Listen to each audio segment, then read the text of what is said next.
Lots of nuts and bolts this week.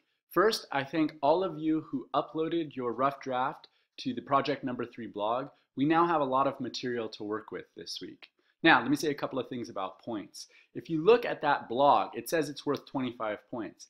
And that's only true for those folks who end up submitting their final project to that blog. For the rest of us, that blog is really just worth 5 points because it equates to your rough draft. So when you look at the point total for this week, you'll see a point total out of 5. There's also an additional point for the folks who answered the blog entry question. So there's kind of the nitty-gritty for the points. Now, for the upcoming week, I'm going to ask everybody to go into this week's folder and to take a look at the review materials that I've provided. And really the theme of this week is friends helping friends. And so this week we're going to do a little bit of peer review.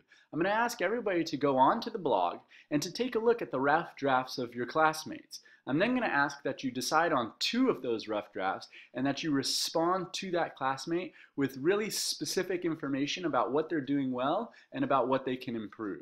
I'm then going to ask that you copy paste that to your blog entry, and that's how you'll get credit for part of your blog. So really we're going to be kind of bouncing around, reading people's material, thinking about the aims of the assignment, and hopefully helping each other build the strongest papers that we can build. Cool? All right. Now, a couple things about dates. If you've looked, wherever we're looking, you can see that I've highlighted some things. This week, so for November 19th, you guys are going to just respond to a blog entry. Okay. Now, November 28th, you guys are going to submit the final of Project Number 3, and then you're also going to respond to the final blog entry, which is going to be about Fahrenheit 451. So I'm giving you 2 weeks, and I'm asking you guys to go ahead and finish the novel. Okay. If you look at the bottom of this little sheet that I've given you here, you can also see that I'm highlighting some of the things for the schedule.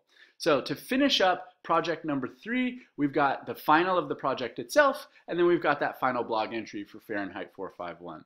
We then have 2 weeks after that for the final project. And the final project is a little bit shorter, and the final project is much different than the projects that we've done thus far. I hope this gives you some understanding of where we're headed, and as always, if you've got questions, let me know. Take care.